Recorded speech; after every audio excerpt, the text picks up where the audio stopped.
and this it ain't even this early in the day, this early in the week, and the boy already back at the bullshit again. The day had already back. What is this bullshit? Back at the bullshit again like that. It had been it had rough like that. It rough like really rough like that. If anybody tapping here, I'm gonna try to engage. I wanted to engage the live more. I mean the feed the commentary more, just to make it more popping, popping. But I'm also gonna be transporting. I'm gonna be driving. And I wanted to talk about. I have some ideas. Yet again, back again. Yeah. Hi, can I talk? Hi, I'm back. Can I talk? I had some more ideas. I thought about what we talked about. Hey, but your appointment's not till next week, Timmy. Yeah, but I had some more ideas about what we talked about. Oh, so you wanted to come back before your appointment? Yeah, yeah. I wanted to come back before my appointment next time because I already had some great ideas. Oh, okay. Well, then we're gonna have to make a different appointment. Okay. Okay, Timmy. What do you got for us, Timmy? Well, because I was thinking this and that one, and I want to talk live about how everything, not how just how it's sending on the internet, because the internet is good to go, but the internet is like everything. Like the internet is like this cool, sexy shit, and also this righteous shit, and also this artistic shit. But I want to say that the internet had also had everybody exactly right by the balls like that. And if they don't have balls, whoever they respect and they love that also has balls, they probably got them by the balls. And if you go all the way back in the day, a lot of people like a whole around the world, they were like very poor and stuff like that. And then like if you think about it, like if you're very poor but you're also content for being poor, you don't ever know anything about poor, how do you actually get to like having a fight, like mad enough to like really have like a really fight?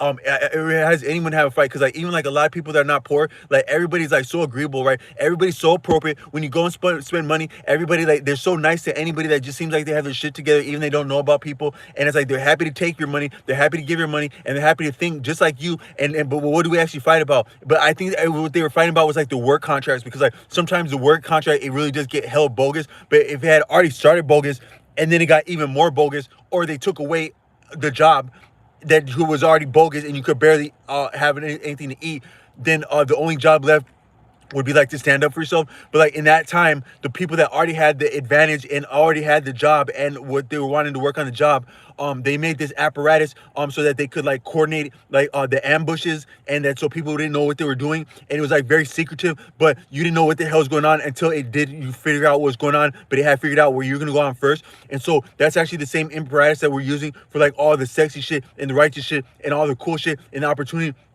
and the self-promotion and finding out where cool shit is actually like kind of very like secretive and like skewed. And so like we had like a lot of bias in the past, like we had like a lot of prejudice, and like we had like very skewed outcomes that wasn't always equitable to like people's contribution and their real talent and like who they are. But you still have a lot of that, if not more. So I'm saying that maybe the whole apparatus, it had actually been a military apparatus, and it had been intended to have them by the balls, and it's still actually a military apparatus that has them by the balls, and it has more people enjoying of having balls and other people not enjoying having balls. And that's the same damn thing that had always been, and it's actually just a little better. It didn't go away. You don't see it, but it's actually just better when they're not being seen, because dangerous shit is actually a little bit better when you didn't see it. Is what I was thinking of.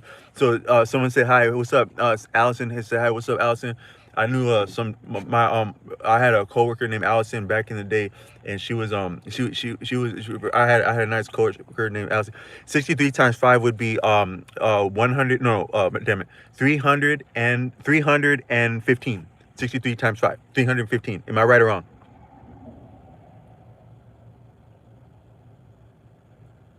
And was that impressive, or was that just is that regular old shit? 63 times 3, 315. Got another one for me with the math? Wait, the math? Action Jackson with the action with the Jackson. Jackson is a great brand of guitar. If you play electric guitar, they got this brand called Jackson, and it fixed the string like that, and it never go out of tune like that. And it word to the wise. And some of them Jackson guitars are like a little bit smaller, so you can play farther scales apart. Um, but that's what I wanted to tap in, is that I was thinking about something, right? So like I my one thing that like sometimes you gotta like the dude that trained Michael Jordan, he was saying like you got to figure out whatever the hell worked for you, like whatever. If you play to a basketball game and you listen to something to warm up to, and now you're getting it how you live, you're doing your thing, whatever worked for you, you should damn well do that again. And so when I like about a year ago, when I like a lot of things really opened up for me in life last year. Within the last just a little bit over a year, I got my first apartment. I would have had my first car if it hadn't been bogus. At that time, I had a CDL thing. My music took off. Not my. I got traction with my guitar, and I started being able to carry tunes vocally. that actually coincided with me upgrading my. I'm not advertising for YouTube with this, but that coincided with me upgrading my YouTube where I didn't have to deal with the advertisements. And so sometimes you don't appreciate how like the little like imagine so like you got your house, you got everything in your house, or like you got your phone, right?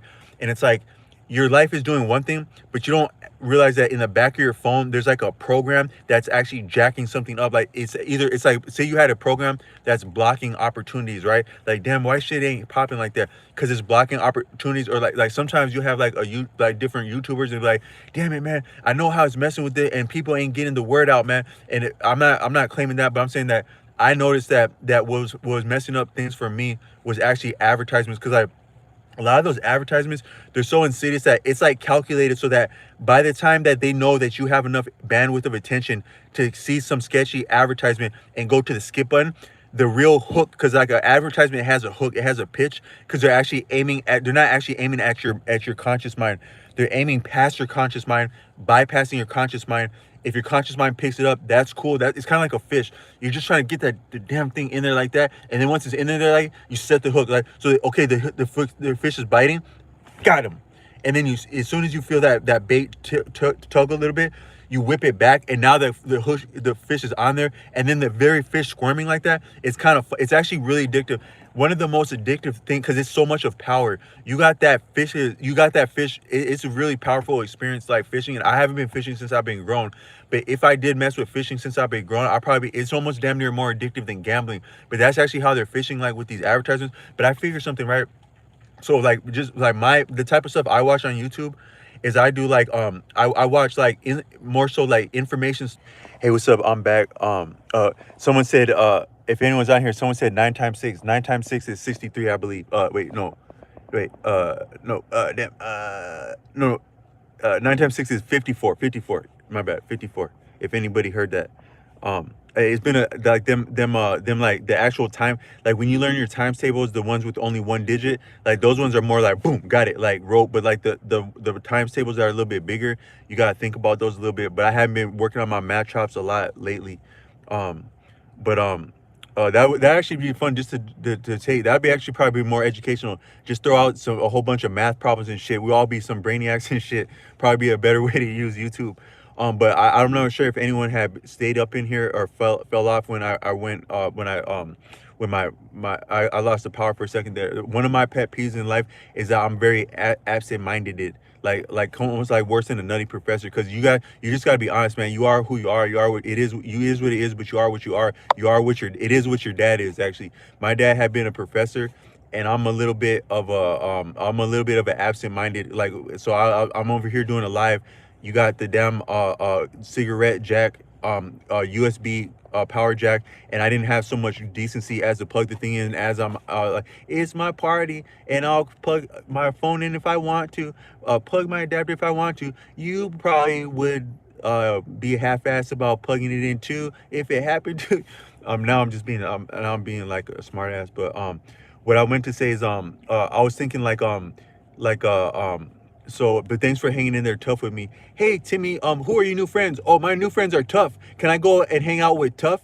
No, Timmy, you gotta do your homework. Hey man, I just wanted to hang out Tough. You won't let me hang out Tough. You never let me hang out Tough. But thanks for hanging tough with me, anyone. But I did have like some real I was just thinking like me, I'm the kind of person where I'm the type of person to think twice about some things. So you have some things like there's a story of a turkey and a story of like of the skins of sheep, like so there's like a story about turkey, right? So if you can imagine a turkey, right? For a turkey, life ain't actually that bad for a turkey for the most of its life. A turkey got a pretty cool life most of its life. Like I'm talking about like a domesticated turkey. But if a turkey has a life of like maybe like say I don't know how that'd be actually, does anyone know about how old turkeys usually are before they take them for Thanksgiving? How many in like calendar years, like how many human years a turkey usually is before it's like fully grown enough to be like offered for Thanksgiving? But like say a turkey had been like 2 years old, that's like oh there goes, so 2 times 365 is 300, 720, 730 days Turkey is on those 729 days are not. I'm referring to Osho for this. I mean to Nassim Nicholas Taleb for for this analogy.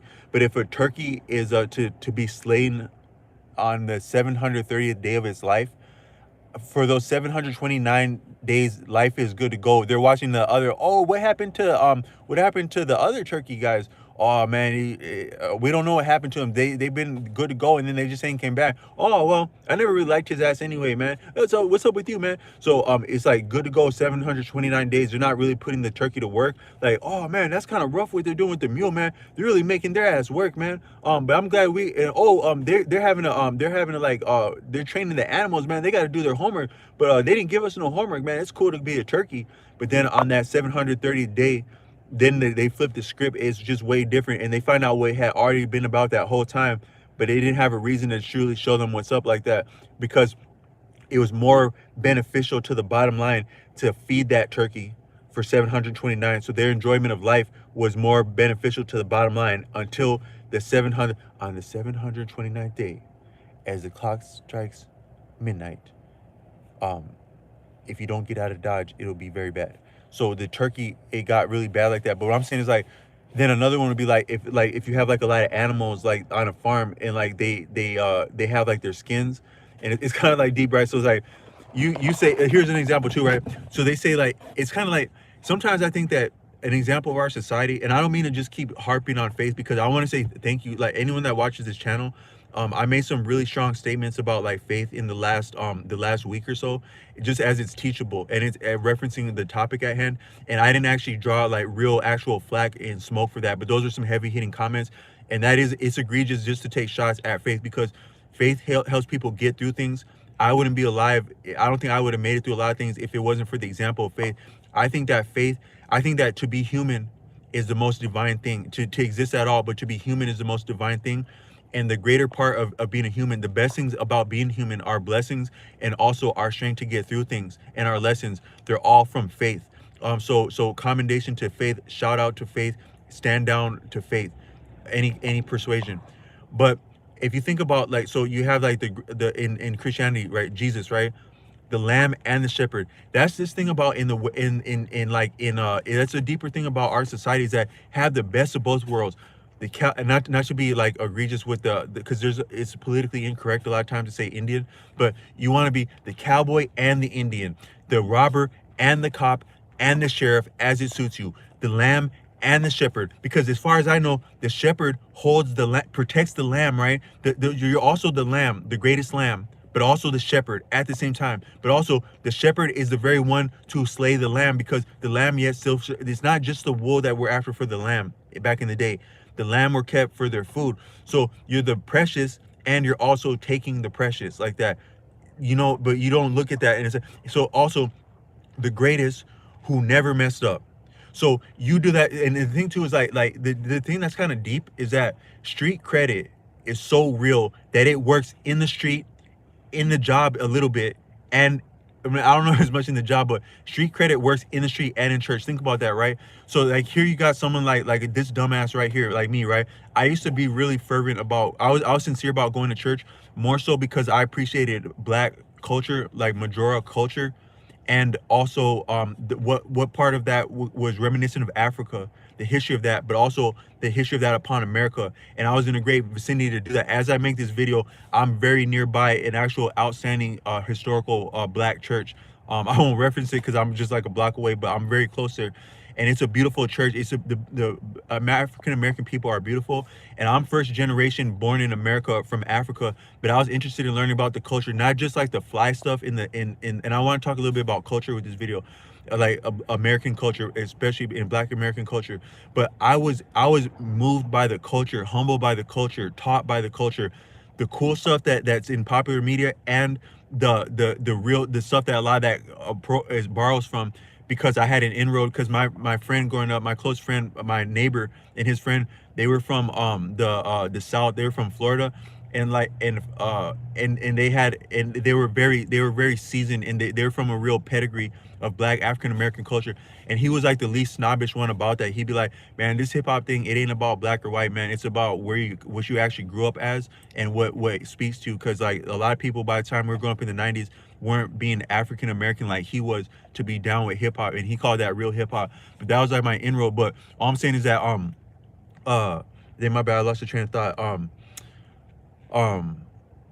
so I was talking about like with the so oh but so I actually, but that was Christianity, that I was pursuing Christianity, because I believed in the people and the faith of the people and the name of Christ as it's worshipped in the black church. It's very profound. One of the most powerful experiences you can have is actually an experience of church, like choir, not just the choir, but like the lessons of the church. Like even this video, what I'm doing now, like this stream, the type of streaming that I'm doing, it's actually reminiscent of the black church, and it's part of what you would call church, because church isn't just about it is about worship, it is about faith, it is about the word, it is about like creed and dogma. The word for like the text of the Bible is like dogma. It is about that, but also back in the day, the church was one place where people of like mind could come together, and they could ballpark, and they could game plan what they're facing, whether that was civil rights era, maybe realities of like the crack epidemic, and then what that did to the streets. Before that, Jim Crow, sharecropping, Jim Crow, and then going all the way back, these different things that were very difficult, we'd be facing that. But then even prior to that, going all the way back to the continent of Africa, at least, probably America too, you would have like discussing the game trails, according to Judge Joe Brown, is that that's one thing that human beings do. It's a very human thing that people, they conspire, and they brainstorm, and they mastermind their environment. That's actually how we're here right now. We're viable here, and we're actually here because of church. Hey, you know you have been in church, but we're actually viable upon the earth because of the experiences of church, because that is to collaborate, to share experience, to share inspiration and esteem. That's the older iteration of mental health. Because actually, when you say mental health, you're referring to psychology, like what's been appropriated from psychology, but that actually refers to the psyche, which is actually more so the spirit of a person. The psyche is broader than just your physical brain, or even your emotional responses in triggering and coping, and as that's working and not in itself. It's actually your spirit that is. So in the older generation, the older way of appreciating and calibrating mental health is actually in church, like both the edification of that, like stuff like this, like real no nonsense, just pros, just straight up talking about life, the support of that, and then also the worship that's getting onto the more profound, sublime aspects of the spirit directly with the worship.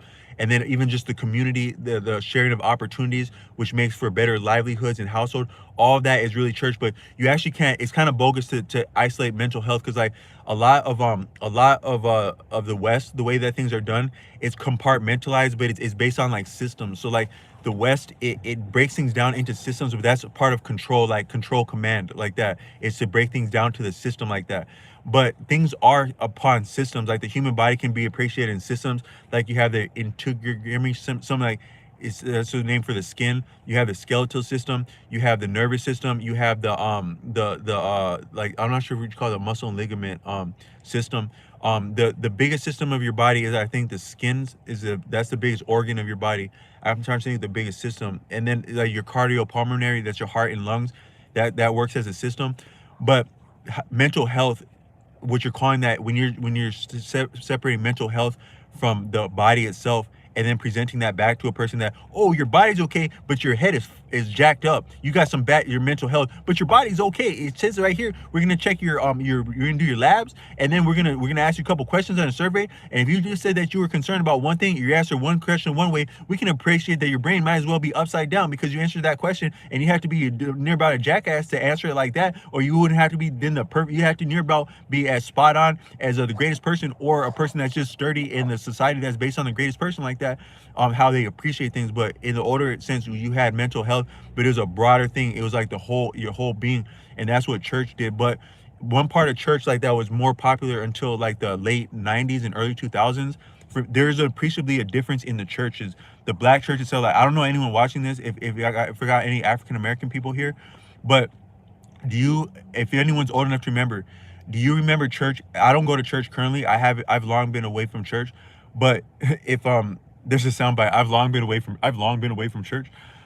But if you go to church now, do you notice that church is different? Like, do people have a different respect or different experience of church? Does church have a different meaning to the community now, or does it have a different feel and pull now than it did about like 20 years ago? According to Dr. Umar Johnson, in the late 90s, so the church used to be, the church used to take off the gloves if they had to. The man Martin Luther King, his seasoning and his grace and background and pedigree is not is part as a function of the church, but also the church used to stand up to a lot of issues. They would take public stances. Do you currently, can you remember the church currently standing up to anything? We've had the wars in Afghanistan. I would go to church during some of the wars in the Middle East. They were taking place when I was going there. They would talk about them a little bit, but I don't think they took public stances like that. That they threw their weight around publicly with the churches, with the wars of sea. But that's also because they could not do so, because according to Dr. Umar Johnson, you had 501c3 nonprofit subsidies to the churches beginning in, I think, the late 90s, and that completely impacted the footing of the church. To the standing of the church is that the church cannot actually stand up toe to toe directly with the man himself, the state apparatus itself. If the state had been egregious at, because the state can always be at odds with the best interest of the people, and ostensibly the church, it almost like you have like a lawyer might be an advocate for one person. They present the Messiah as though he's an advocate for one person and a bigger body of people, but ostensibly a lawyer would be like an advocate for one person, an intermediary. The Messiah is presented like that. The Messiah is actually presented like an intermediary. You may not approach the Father, but through the Son. That's an intermediary. That's actually reminiscent of a lawyer. Like that's probably modeled off of their former understanding of like a law venue. But then also the church itself, which is appreciated as Christ. The body of Christ is the church. The church at times would stand up to the state. So is the state God? Government, ordinance, decree, the Father, is that the state? And does it take the body of the church, Christ, to stand up to God, government, ordinance, decree? In times past, that had been the case, like up to the civil rights movement. But that changed in the late 90s because they were being cut a check low key. If people knew that or not, that changed in the late 90s. And I think that when I was a young child, I was too young to appreciate, when I was a young man, to appreciate that's how that worked. But there's something that didn't sit right with me about the leadership of the church. Like, not to be drawing smoke with the church, because I ain't got resources or enough grit to, I don't got an intention to go at the church like that, because the church is beautiful and its people. But I got my real seasoning from the saint. Like, even if you go to like college, a lot of your real lessons in seasoning in college is peer on peer. Like, yes, this is a professor. Yes, the professor knows everything. Yes, we got to impress the professor to get past the professor and one another. But the real thing is, like, you're working with this and that. Hey, man, you didn't know that? Damn it, let me show you, man. Come over here, man. This is how that works. Da da da da da da. Yes. Please don't step on my toes as long as we're doing this project together. Yes. So a lot of things are like peer to peer like that. But in the church, a lot of the greatest musicians in the church, they weren't necessarily the leadership of the choir. The people with the real testimony that really spoke to you, a lot of them were just barely coming out of the streets or coming out of being in some bad situation, and it really became real to them. But also their testimony became real, and they might have had an opportunity to give their testimony. And that's some of the real meat and potatoes of church, like the real saints. I'm not taking no smoke with the real saints of the church. Hell no.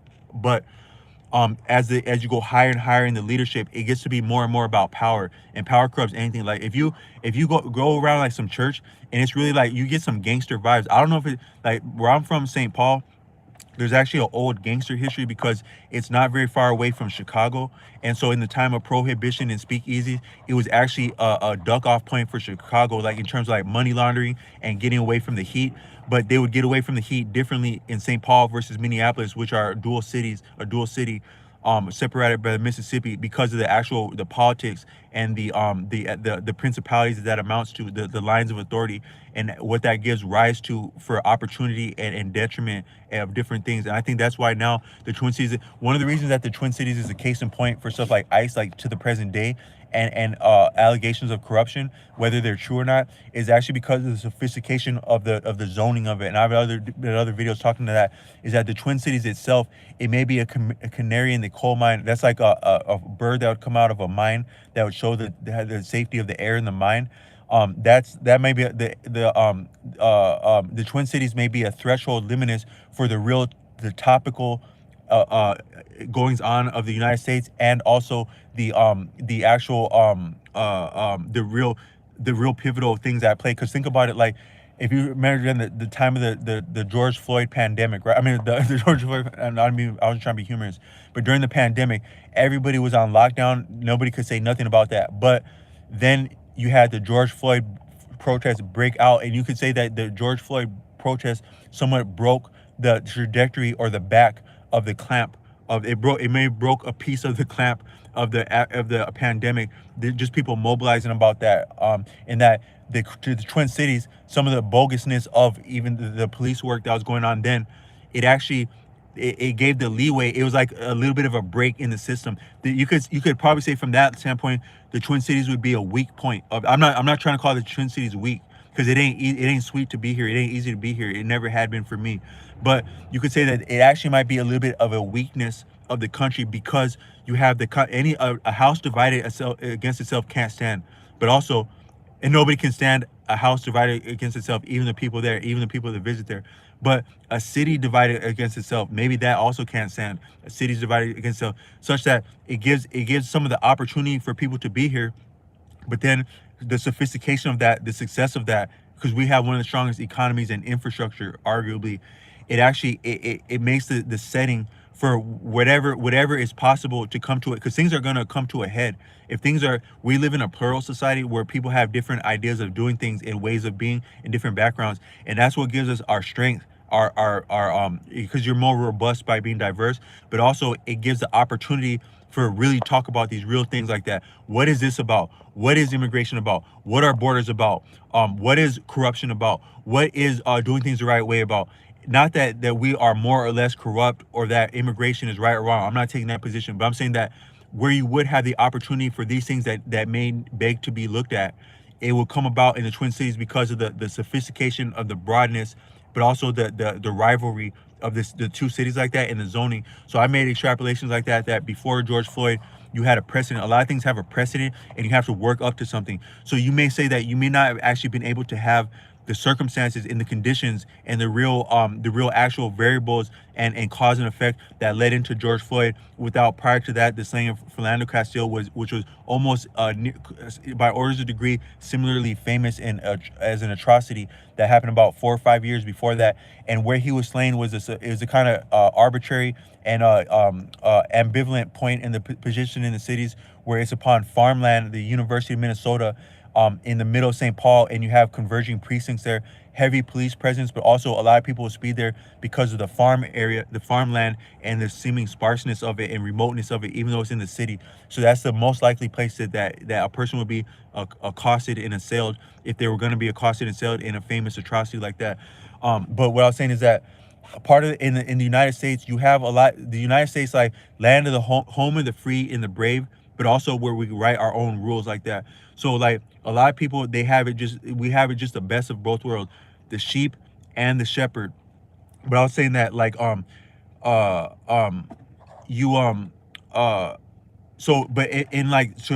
Nicholas Taleb would say, or I mean Osho would say, that if you have farm animals, and it's like they're farm animals, and they're taught to enjoy themselves, but one day they're gonna need to collect their sheep. They're gonna need to fleece them one day, and that's gonna be the horrible demise of that. But don't worry about that, because that's far off one day. It is coming imminently, but that's far off one day. As sure as we have money to feed the farm, also we're going to need to take back the fleecing like that. But I'm saying that sometimes we don't look at the things that we're very comfortable with, and that they may not be serving us, or they may be actually buttering us up no more than getting ready to throw us into like a seething cauldron, as we're already in a seething cauldron. But or we're in a seething cauldron, but at a certain time it might get hot in there. So like the internet, right? I'm saying that it's appreciated that the internet was a military apparatus. The World Wide Web was re-engineered or inherited as a military apparatus. Some people may or may not know that a lot of your military weaponry, like the technology, the breakthroughs in technology, the wicked shit that the military has, it actually doesn't just come from the weaponeers, like the companies. It actually comes from your brilliant talent. So, hey, so we got to our money together, and it's gonna be hard, but we wanted to get our child into your school because we know that your school is very great and our child has some talent, and we just want to show you what they can do on test. Our child, he's a little bit, he's actually like he actually just turned 40, but he can figure out 9 times 6 instantly. It had been 54. So he wants to do take your entrance exam. And so but we're going to build up his, but when you get, so we believe in education. We think that that's beautiful for children to be educated, and we support education. Most probably the one thing we can agree about as human beings is that children should be treated with respect. They're beautiful, they're our future, and they're worthy of being educated. And the very act of children being educated is a beauty to behold, and really one of the things of wonder and worth striving for and sacrificing for anyone, if you have an opportunity to contribute, whether you have a family or not. But what do they do with that education, or what are they being trained for in the actual recruitment? Because King Noble, the YouTuber, he was talking about how a lot of people, like, if you take I wasn't just talking about the black community, but if you take the black community, some of the best of the best, the talent, right? They would say like the talented 10th.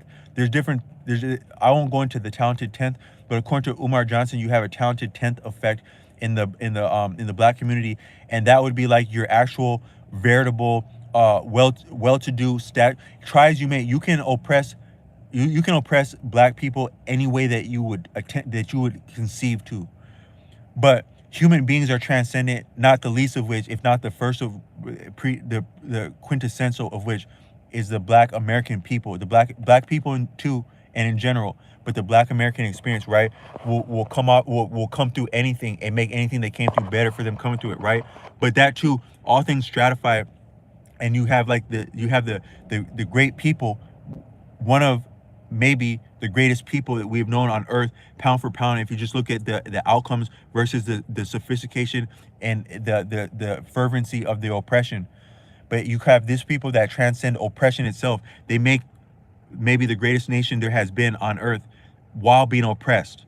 But that too, there will yet still be the best of the best of the best, is the talented 10th, the real veritable talented 10th that amount to the upper class, the elite. So you have the elite people, and then the elite of the elite is the talented 10th. But a lot of times they can be co-opted because, like, say you're very athletic and you become a sports figure, but you either work for, like that was like some of the plight of I think Colin Kaepernick. Colin Kaepernick, actually, if you look at Colin Kaepernick, he may have been a reaction to Philando Castile, because that was the same summer. I believe it was the summer of 2016, if I recall. Philando Castile was slain in the early summer of 2016, like say June. And I think, if I'm not mistaken, Colin Kaepernick took his stance protesting the NFL. I'm not sure if he had started at 2016, but it became viral, and it became a momentous movement the country over 2016. That's another example of how potentially influential and much of a canary in the coal mine the Twin Cities could be, because you could say, ostensibly, as I reason, a Twin Cities native, I can reason and extrapolate and make public statements that it's reasonable that the zoning of the Twin Cities could have contributed to and set the circumstance of the slaying of Philando Castile. Philando Castile, among other influences, could have impacted Colin Kaepernick, and/or had provided political momentum and esteem and clout, for lack of a better word, traction with the very stance he was taking. I think it was more so like standing up to the recruitment of young people for football games, brandishing military insignia and being proud about military in front of games, which are the NFL is a very influential platform. Anywhere where people are so creative, the mind is so powerful that nowhere are you wielding more power or potentially impacting the present and the future broader than you can control for and even anticipate and dream, when you have people engaging a platform with their earnest intention and interest, such as the very NFL. But some of these venues that would attract and collect the most talented of people, including the NFL, including Colin Kaepernick, there's different conflicts of interest, and also they're beholden to whoever the stakeholders are. So you don't know a lot of what the stakeholders of the NFL look like, but they would likely wouldn't look like they have the experiences of people who get the worst of oppression or marginalization in this very society. So that's just one example. But sometimes, like, the talented people, talented children, talented students, they can go to a lot of these universities, well-to-do Ivy League universities too, but that too state schools. The state schools like the Minnesota University of Minnesota I reference, and like a lot of state schools that are they receive certain types of. I think that I'm not sure, but I don't know if you can go to an Ivy League school and receive state funding the same way, or how the funding works, but the funding for the state schools, not only for the students' tuition, but the school itself, they have grants. Probably the well-to-do schools, they probably have a lot of grants and endowments, because a lot of their alumni and or the graduates that they boast are very successful and influential and wealthy, like par excellence, that they can afford to really subsidize and break off the schools they came for, just for the clout that would come from that, or the invitations to the kind of circles they're in.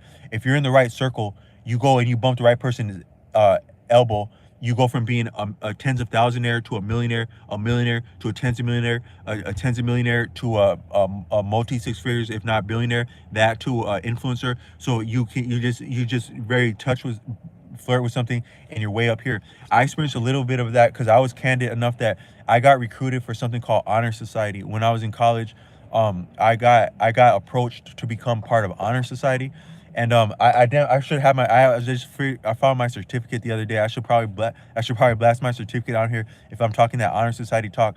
But I didn't know what it was for or what it's about. But then I looked them up and I called them to find out if it was real, because that'd be like a good scam. Hey, would you like to join this society? And I'm not trying to be egregious by like even like flexing that, but just to say that when I joined the Honor Society like that, I didn't actually engage with a lot of they had some different resources about like certain networking venues that I wouldn't be privy to just as a regular college student.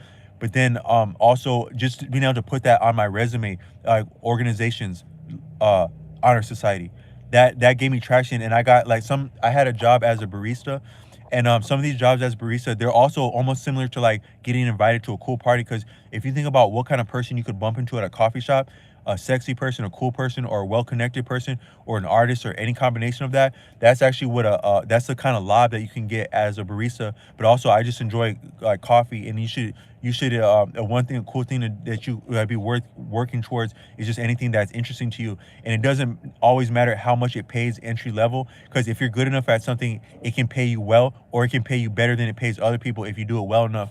But I got that look as a barista, and at that time I was rocking the fro. I walk in there with a fro because I get how I live. I was a professional at that point, CDL, with the fro at the CDL, in meetings at CDL, talking about, oh, how are we gonna train to do all this stuff, this cool stuff, righteous stuff in the whole school board with the afro like that. Good to go, baby. That had been the first great hairstyle, the first badass hairstyle. Rock the afro like that, and I'll rock that. But I also walk up in like a well-to-do yuppie barista establishment, and I got the look good to go like that. Because a lot of people that you would sometimes think that they might be elitist or snobbish in like a well-to-do like coffee cafe or something. But a lot of the realest people, like the realest, like you might have like some hoity-toity customers or even baristas, but the real manager, the one that's gonna get to be the manager, is the one that knows how shit works. And they just like real ass people, like because they know that things work better with real people. Oh, you rock the fro, man. I like that shit. I haven't seen a fro in here before. Honor Society too. Oh shit, good to go. Check us out, man. Call me back in today. Actually, when you get home, call me right back. I gotta talk to you. And then if you, how soon could you start? Wednesday? Yeah, come back Wednesday. Good to go like that. But you got your work cut out for you and shit, because we ain't about to hand you nothing and shit. But it's good. So that look gave me an inroad like that. But the state schools, they have to be compliant with the government, such that a lot of your weapons and your technology, they're actually developed by your brilliant students. And the brilliant students didn't have much of a say or stake in what they created. An example of that is recently you had an African American woman, a beautiful African American woman, the type of woman probably be breaking some guy's heart. And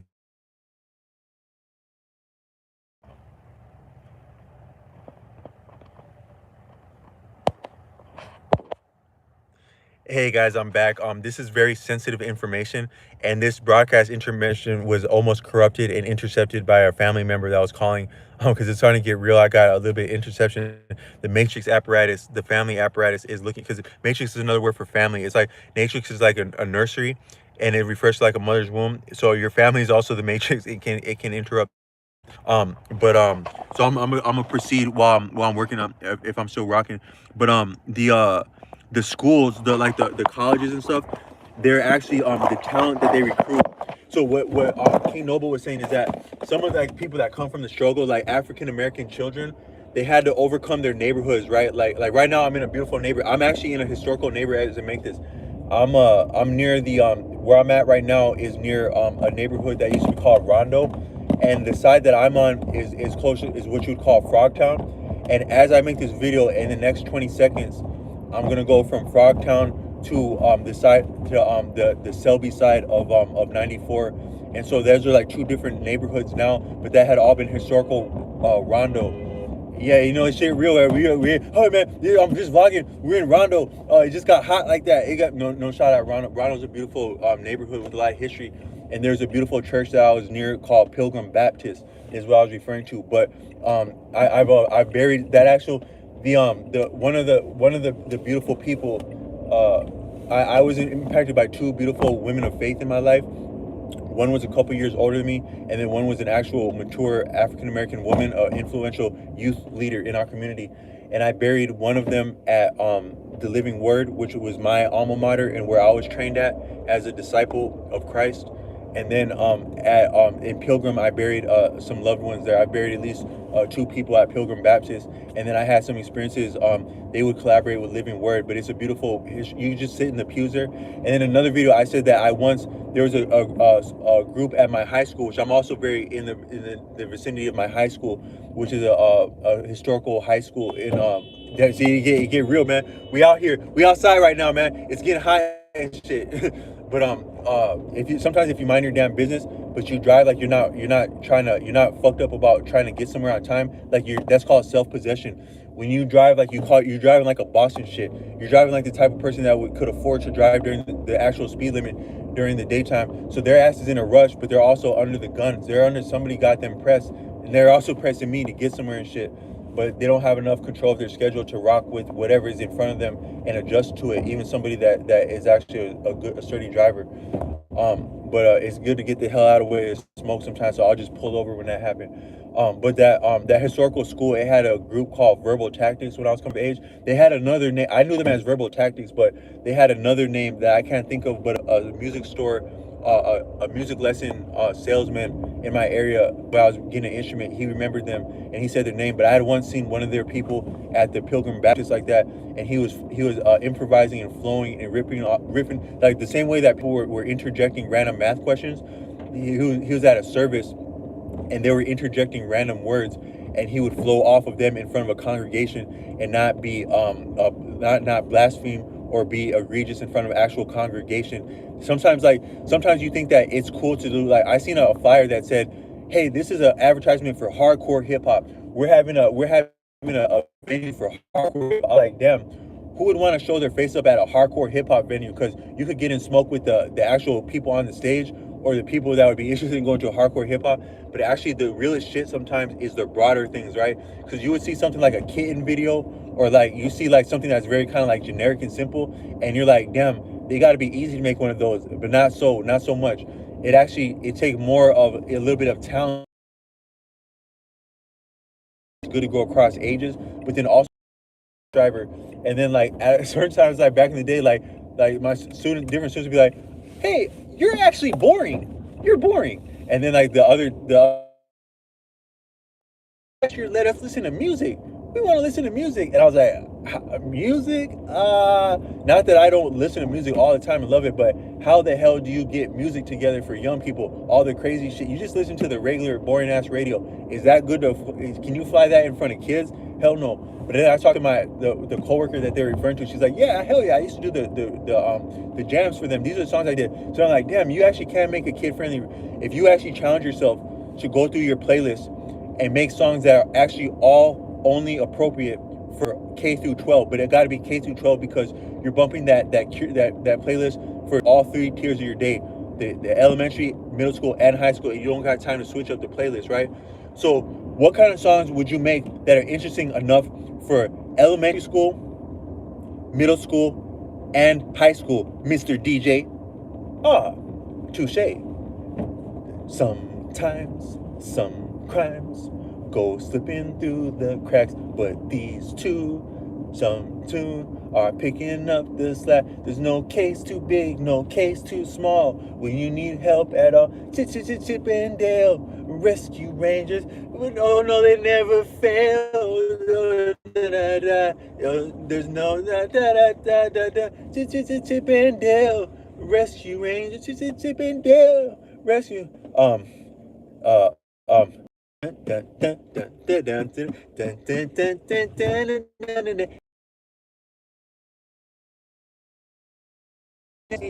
or we history and DuckTales.